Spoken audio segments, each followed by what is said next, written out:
हमारे बरसाने में एक मदन टेर के बाबा थे। आपको एक बहुत सुंदर सी सच्ची घटना बता रहा हूं, कलयुग की घटना है। हमारे बरसाने में मदन टेर के एक अद्भुत संत हुए, जिनको सब मदन टेर कहते थे। इनका भाव बड़ा अद्भुत था। इन्होंने अपने सारे जीवन को श्यामा श्यामजू के लिए अर्पण कर दिया। उनकी याद में सदैव रोते रहते। अभी तक इनका नाम मदन टेर था। रोते रोते इतने व्याकुल हो उठते कि आंखों से रक्त बहने लगता। धीरे धीरे इनके नेत्र चले गए, अब दिखना बंद हो गया। लोग अब इनको मदन टेर के अंधे बाबा कहकर के बुलाने लगे।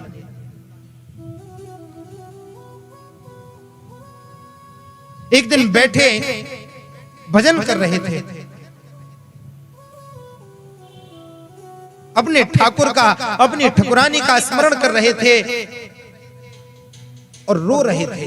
भाव में इतने बेहबल हो रहे थे, अपने शरीर की सुध भूल चुके थे।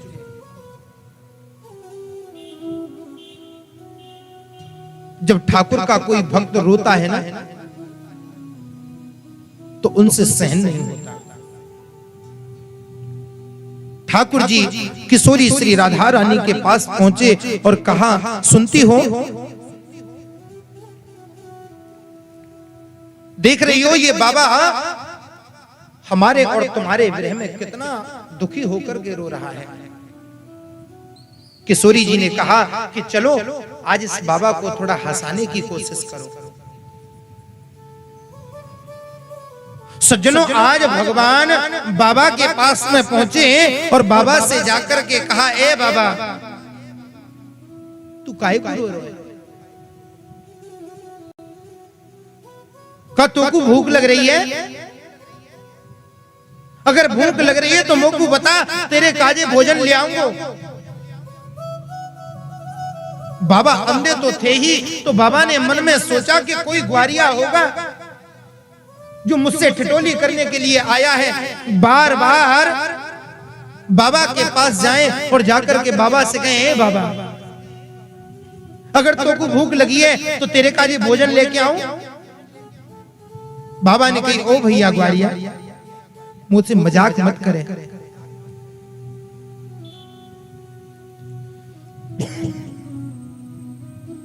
अगर तू मुझसे मजाक करेगा तो मैं यहां से खड़े है कि दूसरी जगह जाके भगवान को भजन करूंगा। तू मेरे भजन में बाधा बन रहा है। ठाकुर जी फिर गए और फिर जाकर के बाबा का हाथ पकड़ा और बाबा का हाथ पकड़ करके झकझोर दिया, ए बाबा तेने बताई नहीं तो को भूख लग रही है? इस बार बाबा झुंझला गया, तेरी समझ में नहीं आ रहा है। और बाबा ने बगल में से लाठी उठाई, लाठी उठा करके कहा, अगर तू नहीं मानेगा तो मैं तुझ में लाठी मार दूंगा। ठाकुर जी किशोरी जी के पास में गए और जाकर के कहा, देवी ये बाबा तो मेरे ऊपर क्रोधित हो रहे हैं, अब तो तुम ही कुछ करो। आज किशोरी जी बाबा के पास में गईं और बाबा के पास में जाकर के बाबा से विनोद कर रही हैं, मजाक कर रही हैं बाबा से, ए बाबा तू काहे को रो रहा है?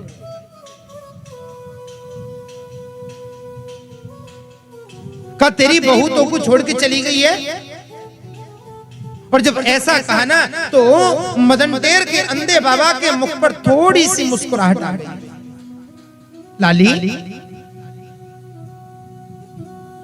हम बाबा जी की कहूं बहू होए करे, हम तो बाबा जी हैं, हमारी बहू कहां है? तो बाबा फिर तू काहे को रो रहे?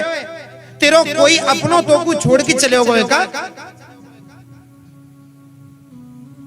बाबा ने कहा, तू बिल्कुल ठीक कहती है, मेरे अपनों ने मुझे विसार दिया है। तेरे अपने कौन हैं?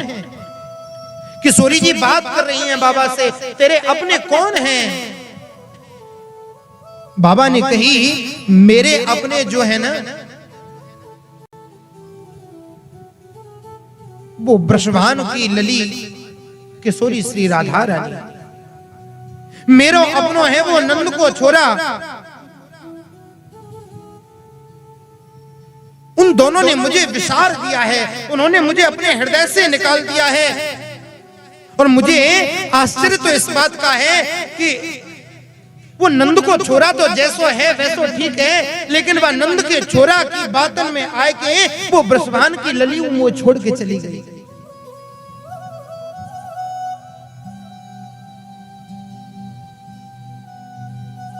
किशोरी जी भी नेत्रों में आंसू भर करके ले आई है। बाबा, अगर वो राधा रानी तेरे सामने आ जाए तो तू पहचानेगा कैसे? तेरे तो नेत्र फूटे हुए हैं, तुझे तो कुछ दिखाई भी नहीं देता, तू कैसे पहचानेगा अपने प्राण प्रियतम को, अपनी किशोरी राधा रानी को? बाबा ने कही, लाली, मैं अपनी किशोरी को पहचानूंगा ऐसे, मेरी किशोरी जब आएगी ना तो अपने सुकोमल कर कमलों से मेरे इन नेत्रों को स्पर्श करेगी, और जब स्पर्श करेगी ना तो मुझे फिर उन दोनों का दर्शन हो जाएगा। किशोरी जी से रहा नहीं गया। प्रेम से प्रेम की बात जमाने में निराली देखी, प्रेम से प्रेम की फल फूलती डाली देखी, प्रेम शैतान को इंसान बना देता है। अरे ये प्रेम ही तो है जो पत्थर को भी भगवान बना देता है।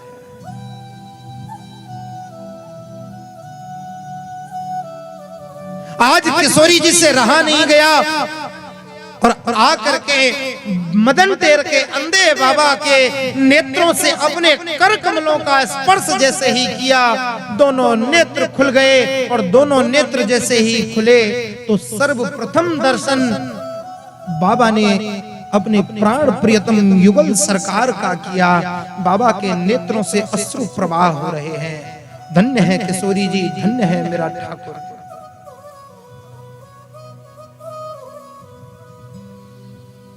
भक्त के अंदर वो सामर्थ्य होनी चाहिए कि वो अपने उस भक्ति भरे भाव से अपने ठाकुर को, अपनी ठकुरानी को प्रकट कर दे। वो तो आज भी तुम्हारे लिए प्रकट होने को तैयार बैठा है, बस कमी है तो तुम्हारे अंदर भाव की कमी।